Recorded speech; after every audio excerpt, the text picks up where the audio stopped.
उठ जाओ भैया ना। लाल चाय दो। नाटक कर रही है सर। जो भी है जो भी है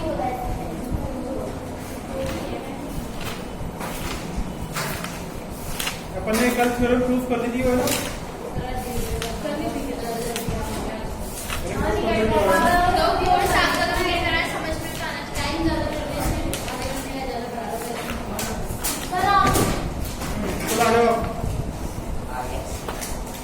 एग्जाम्पल नंबर बोलो। एग्जाम्पल नंबर 1 सेकंड करेंगे मतलब।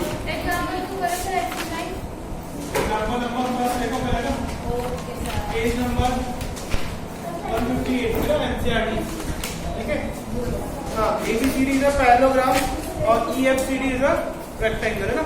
वैसे दो चीजें ना, एक तो पैरेललोग्राम है और एक रेक्टेंगल है ना। तो मैं दोनों ड्रॉ कर देता हूँ यहाँ पे।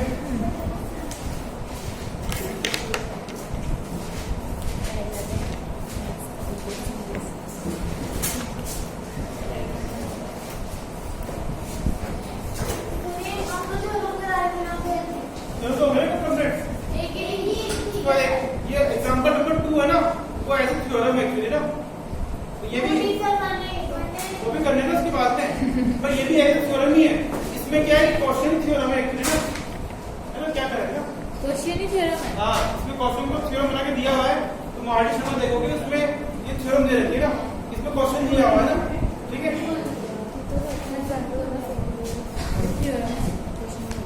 है ना। ठीक है, चलो बाजू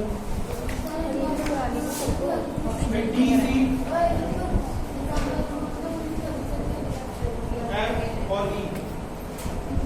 तो ये तो क्या आपके पास में रेक्टेंगल है ना। अब अपन को पता है कि रेक्टेंगल के अंदर सारे एंगल क्या होते हैं, 90 होते हैं। ठीक है, और ABCD क्या है, इसके अंदर एक पैरेललोग्राम है ना। ऐसे पैरेललोग्राम ये ग्रीन कलर का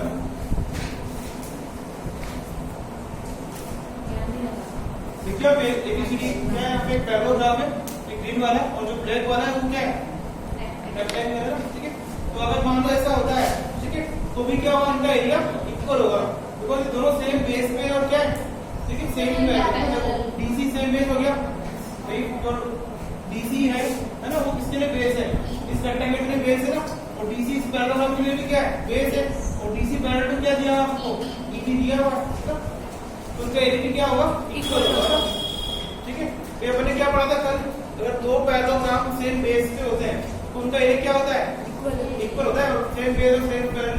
ठीक है, अब क्या पढ़ रहा है अपन, अगर एक रेक्टेंगल और एक पैरेललोग्राम सेम बेस पे है and they lie between the same parallels, तो उनका एरिया क्या होगा, फिर भी इक्वल होगा ना। प्रूफ कर लेते हैं चीज को। चलिए लिख लो जीवन में आपको दिया हुआ है rectangle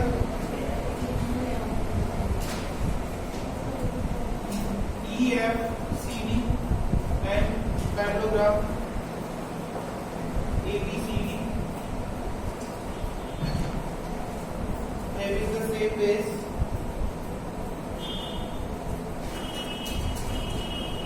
DC and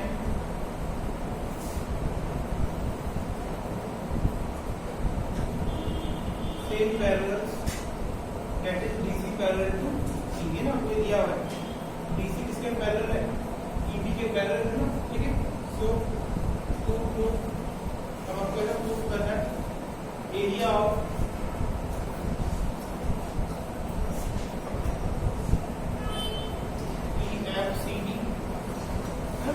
EFCD, that is area of rectangle is equal to area of ABCD ना, ये आपको प्रूफ करना है।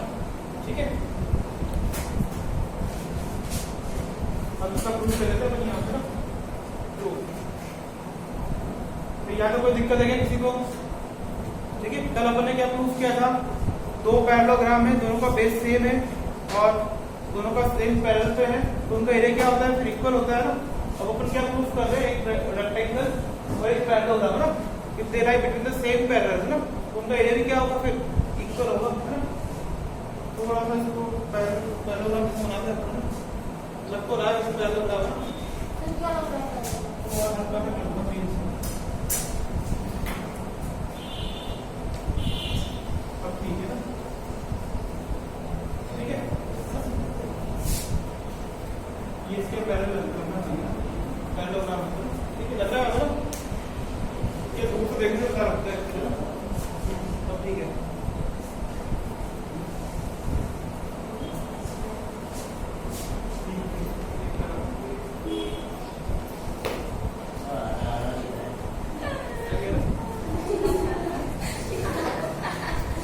देखो जरा इसमें ना, नहीं वो लगना चाहिए ना कि ये दोनों लाइनें इक्वल एंड पैरेलल ना, ऐसा लगना चाहिए अपन को ना। हाँ एक काम करो, अपन को ये प्रूफ करना है ना, तो ये एरिया निकाल लेते हैं ना, ये तो हो जाएगा अपना LHS और ये क्या हो जाएगा अपना RHS है ना। तो मैं क्या करता हूँ, पहले LHS निकालता हूँ, फिर RHS निकालूंगा और दोनों इक्वल आ जाएंगे, अपन बोल देंगे कि ये हो गया प्रूफ है ना।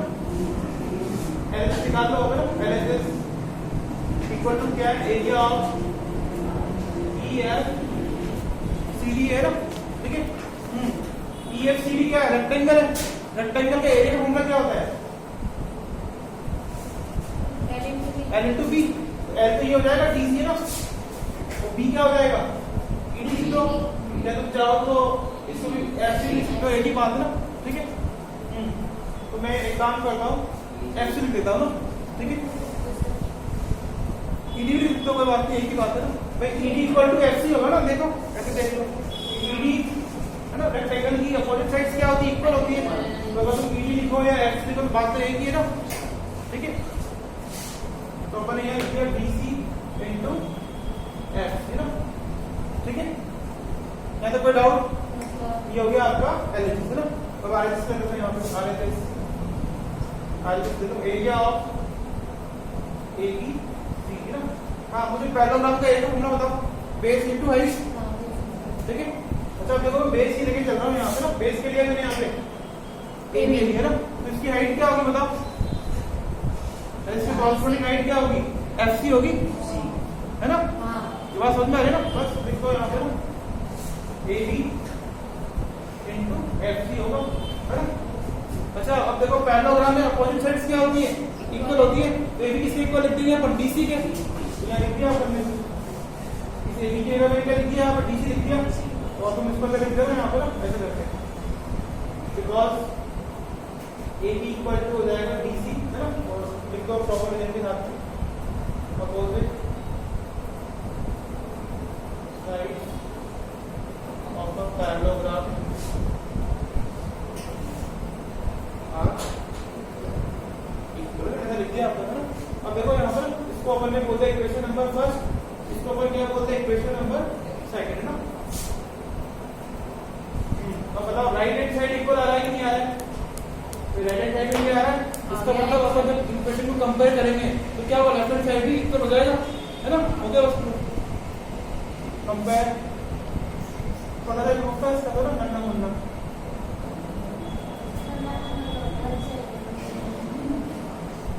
नन्ना मुन्ना मतलब छोटा छोटा सा ग्रुप का area of ABCD is equal to area of EFCD, नन्ना मुन्ना ग्रुप का है।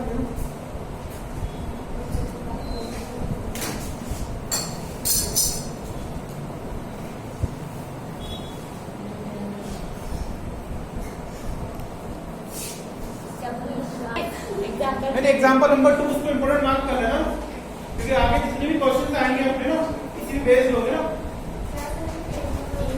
पेज नंबर 15 पे है लिखा हुआ ऑलरेडी ऊपर, एग्जांपल नंबर 2 है ना। और आगे जितने भी क्वेश्चन आने वाले हैं ना, किसी भी होने वाले पेज ना, तो एक्चुअली क्या है ये वाला ना, इसमें ध्यान रखना।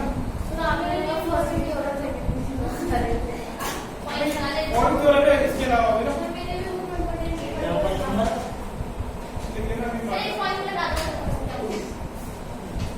if the triangle and parallelogram on the same base ना, आपके पास समझ लो क्लास को ना, ऐसा जैसे अपने पास मान लो कि ये ट्रायंगल क्या, ये ट्रायंगल अपने पास ना, एक बार अपने समझ लो ऐसे ना, और एक अपने पास क्या है, पैरेललोग्राम ना, और दोनों का बेस सेम है और दोनों क्या है, सेम पैरेलल ना, ठीक है। तो उस केस में क्या होगा, एरिया इक्वल तो होगा लेकिन थोड़ा रेशियो वाइज आएगा, देखो ऐसा होगा ना। मान लो कि ये एरिया ऑफ ABC हो गया है ना, और इसको अपन बोल देते हैं D और E ना। तो इस केस में ऐसा होगा, एरिया ऑफ ABC हाफ हो जाएगा, इस पैरेलल का एरिया का हाफ करेंगे, किसका एरिया आएगा, फिर ट्रायंगल का एरिया आएगा ना। फिर आपने तो बोलने वाले बात इक्वल होता है, तो इक्वल तो विवाह से आप होगी, मैंने कहा बोला भाई वो ट्रायंगल और रेक्टेंगल केस में था ना, यहाँ पे केस तो देखो कौन सेम बेस है कौन सेम पैरेलल है, एक तो ट्रायंगल है और एक क्या है पैरेललोग्राम है ना। इस केस में क्या होगा, अपन जो पैरेललोग्राम का एरिया का हाफ करेंगे तो क्या आएगा, एरिया ऑफ ट्रायंगल आएगा है ना, ठीक है। तो ये थोड़ा रफ स्टेटमेंट है, अपन इसको ढंग से देखते हैं पूरा ना, समझ में आ गया ये है ना। जैसे मान लो मैं छोटा मोटा क्वेश्चन बनाऊं यहाँ से, छोटा मोटा क्वेश्चन देख लो यहाँ पे, जैसे दिया AEBCD, इसका एरिया है मानो 20 सेंटीमीटर स्क्वायर, और मैं तुमसे बोलूं फाइंड एरिया ऑफ ABC। रुक जाओ, इससे कुछ ना हो जाएगा ना। विवेक बताओ, थोड़ा बहुत दिमाग लगाओ। अरे रुको, शांति रखो, तो दिमाग लगाने दो अपना। दिमाग लगाओगे तो दिमाग बढ़ेगा। हाँ, लगा रहा है दिमाग है ना, लगाने दो।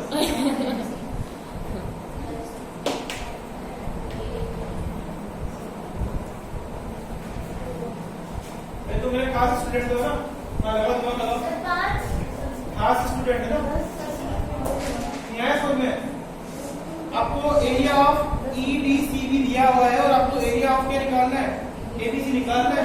तो दोनों के बीच में रिलेशनशिप ये है ना, ये वैल्यू क्या क्या आपको कर दो ना सर, हाफ हो जाएगा ना, हाँ चलो उसको मार्क को लगाने दो। ये कितना हो जाएगा, 10 हो जाएगा ना, इतना सिंपल तो था। बस आगे समझ में। अब अपन थ्योरम प्रूव कर लेते हैं इसको। ये क्या था, ये स्टेटमेंट जो है कि ऐसा होता है, ऐसा होता है। अभी क्या थ्योरम है, तो उसको क्या करेंगे, मतलब प्रूफ करेंगे ना। हाँ, ये थ्योरम है एक्चुअली ना, ये एनसीईआरटी ने क्या कर रखा है, इसको एग्जांपल बना के दिया हुआ है। बेसिकली ये क्या है, थ्योरम है ना। एक गजब हो गई होगी उनके पास क्या, इसलिए तो ये मिलेगा। ये आगे थ्योरम दे रखी है ना, तो थ्योरम मानो कैसे लगाते हैं तो पहले डायग्राम अपन एनसीईआरटी कैसे बनाते हैं यहाँ पर ना। ये PAB ये देख दिया उसमें ट्रायंगल है ना, और पैरेललोग्राम की अलग तरह शो करता है उसको।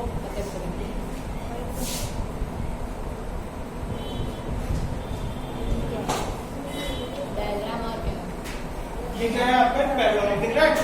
तो ये तो पैरेललोग्राम है ना ये वाला, और ये क्या है, ट्रायंगल है ना।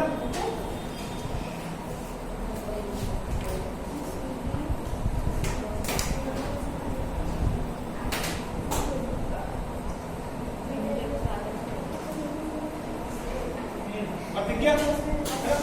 तो अब दोनों का बेस क्या है, सेम है। और आपको ये दिया है कि PC है, तो किसके पैरेलल है, AB के पैरेलल है। तो क्या होगा इस केस में, दोनों का एरिया, ठीक है। अगर अपन एरिया ऑफ पैरेललोग्राम का हाफ करेंगे तो क्या आएगा, एरिया ऑफ ट्रायंगल आएगा। ये प्रूव करना है आपको ना। तो यहाँ देखो गिवन में, गिवन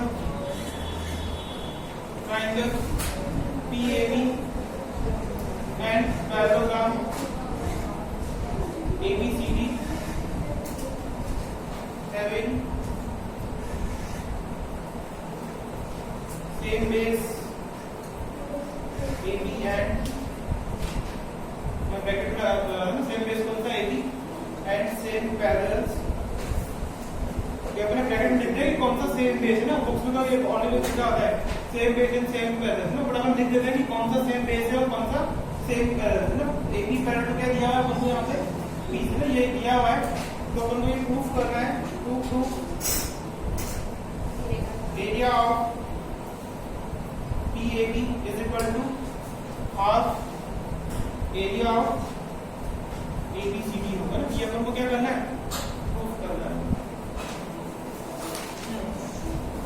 यहाँ पे कुछ डाउट है क्या, यहाँ पे कुछ डाउट है? अच्छा, जब हमने कोऑर्डिनेटर में पढ़ा था ना, उसका थोड़ा सा लिंक आएगा यहाँ पे ना, मैं एक बार रिवाइज करा देता हूँ तुमको, पहले लिख लो आराम से ना।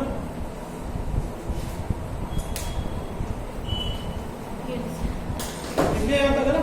अब देखो यहाँ पे ना, जैसे मान लो ये इसको नोट मत करना ना, समझ लो बोलते ना, अपन ऑलरेडी पैरेलल में प्रूफ कर चुके हैं ना। ये जैसे मान लो ABCD क्या है, पैरेललोग्राम है ना, ठीक है। इसमें ये क्या है, डायगोनल है। तो ये वाला ट्रायंगल और ये वाला ट्रायंगल क्या होता है, कॉमन होता ही है ना, दरवाजा अपन ने याद है। हाँ, एक बार देख लो दोबारा। हाँ, फर्स्ट क्वेश्चन ये कराया था कोऑर्डिनेटर ना, ये वाला एंगल और ये वाला एंगल इक्वल होगा, क्यों, वर्टिकल अपोजिट एंगल्स ना, ये alternate axis angles, alternate axis angles ना, और ये साइड क्या हो जाएगी, कॉमन, और सेम टू सेम ऐसे ही ये भी ये वाला एंगल इस एंगल के इक्वल हो जाएगा।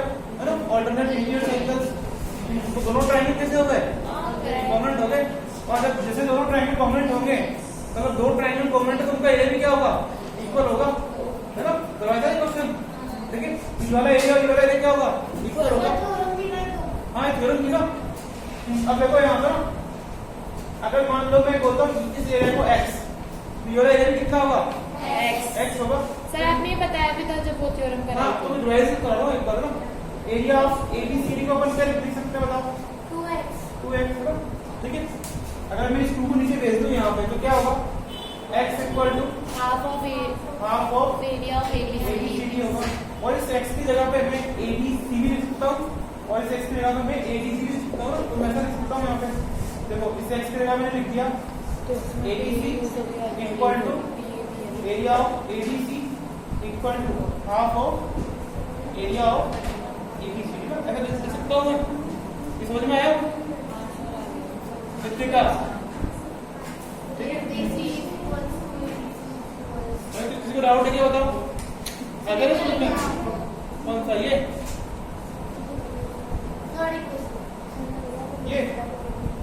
भाई इस x की जगह पे मैं क्या लिख सकता हूँ, x किसके इक्वल है, एरिया ऑफ ABC के इक्वल है, या फिर x की जगह पे मैं लिख सकता हूँ एरिया ऑफ ADC लिख सकता हूँ ना, बस हो गया, है ना। अब इसका यूज करेंगे के लिए अपन यहाँ पे ना,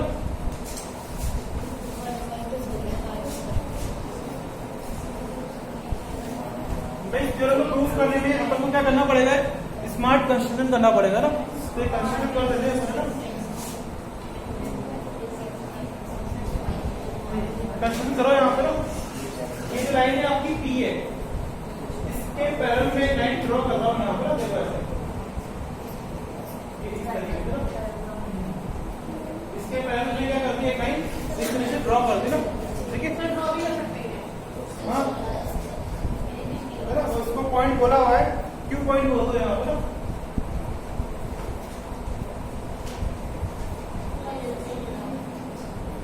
यहाँ आ जाएगा पैरेलल, ऐसे ले लो। इस पॉइंट को मैंने क्या बोल दिया, क्यू पॉइंट है ना, ठीक है ना। इसको construction draw PA parallel to Q, है ना। ये अपन ने क्या किया, पैरेलल ड्रॉ कर दिया ना। यहाँ तो कोई डाउट है किसी को, अब देखो ध्यान से ना, लो ठीक है।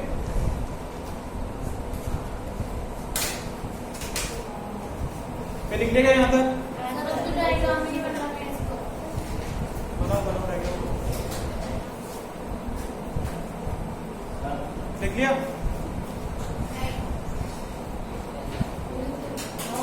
बनाओ देखो।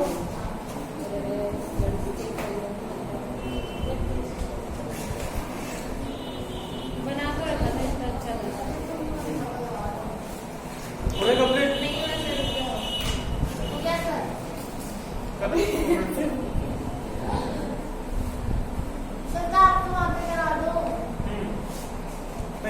देखो होगा ना। अगर रुक जाओ ना, लिखना बंद करो, रुक के देखो ना। फर्स्ट अपन ने जैसे ये किया तो अपन ABQP के बारे में क्या बोल सकते हैं बताओ, पैरेलल होगा। भाई ये लाइन इस लाइन के पैरेलल आ गई है ना, और ये लाइन इस लाइन के पैरेलल है ना, फिर क्या बन गया, पैरेलल होगा ना। पहले थोड़ा अच्छा सा इसको लिख लेते हैं अपन, है ना। पैरेलल कैसे बनेगा, क्या ये डायग्राम बुक में से ना थोड़ा बहुत चेंज किया तो कोई दिक्कत नहीं है ना, चलेगा ना, थोड़ा बहुत चेंज है ना। एक सेम तो नहीं बना सकता ना, थोड़ा चेंज कर दिया, ठीक है। अब देखो यहाँ पे इसको पहले ऐसे लिखो, PC किसके पैरेलल दिया होता है अपन को, AD के ना, दिया जाएगा गिवन, अरे PC ये PC किसके पैरेलल था, AD के पैरेलल था ना। PC का एक मतलब पार्ट कौन सा लिया अपन ने, PQ, यहाँ लिख देंगे देयर को लगा के PQ parallel to AD। Sir आपने तो PA लिख रखा था यहाँ पहले, PC लिख तो रखा है, देखो ना PC लिख तो रखा है, ध्यान से देखो। मैंने क्या लिखा है, AD पैरेलल टू क्या है, PC है ना। अब PC का एक छोटा सा पार्ट कौन सा है, यहाँ से यहाँ तक, ये PQ है ना, ठीक है। फिर थोड़ा लिखना पड़ेगा ना, अदरवाइज इसकी मार्क्स काट सकता है एग्जाम में ना। और फिर अपन ऐसे लिख देंगे PA पैरेलल टू QB है ना। इसका रीजन क्या आएगा, बाय कंस्ट्रक्शन है ना। ये कहाँ से लिया है अपन ने, कंस्ट्रक्शन, बाय कंस्ट्रक्शन है ना। और इन दोनों के बेसिस पे ना अपन क्या बोल रहे हैं, this implies that quadrilateral ABQP is a parallelogram, है ना, बिकॉज इसका reason opposite sides of quadrilaterals are parallel, ना, लिखो यहां पे opposite side of a quadrilateral are, अरे इसका रीजन है ये, अगर किसी क्वाड्रिलेटरल की अपोजिट साइड्स पैरेलल हो तो उस क्वाड्रिलेटरल को अपन क्या नाम देंगे, पैरेललोग्राम, है ना। भाई अपन ABQP को क्या बोल रहे हैं, पैरेललोग्राम। क्यों बोल रहे हैं, बिकॉज इस क्वाड्रिलेटरल की अपोजिट साइड्स क्या है, पैरेलल, ना, इसलिए ये इसका रीजन हो गया, ठीक है ना। अदरवाइज फ्रॉम इसको बनाना फर्स्ट, इसको बनाना second, from first and second, otherwise करने के लिए हो गया, ठीक है। फिर ज्योमेट्री के हर बात का क्या देना पड़ेगा आपको, रीजन। ये चीज लिखी मैंने तो किसके बेसिस पे लिखी, क्या लिखा, ये चीज लिखी तो किसके बेसिस पे लिखी, बाय कंस्ट्रक्शन, है ना। हर चीज का क्या देना पड़ेगा आपको, रीजन, है ना। जैसे ये चीज लिखी मैंने तो यहां लिख दो आप कि PQ is a part of PC, है ना, लिखना चाहो तो, अदरवाइज देयरफॉर लगा दिया चलेगा, है ना, ठीक है। तो ज्योमेट्री में हर स्टेटमेंट का क्या देना है आपको, रीजन देना है ना, ठीक है। अब देखो ना, इसमें अपन वो जो अपन ने पढ़ा था वो लगाएंगे, तो मैं डायग्राम को ऐसे बाहर निकाल देता हूं।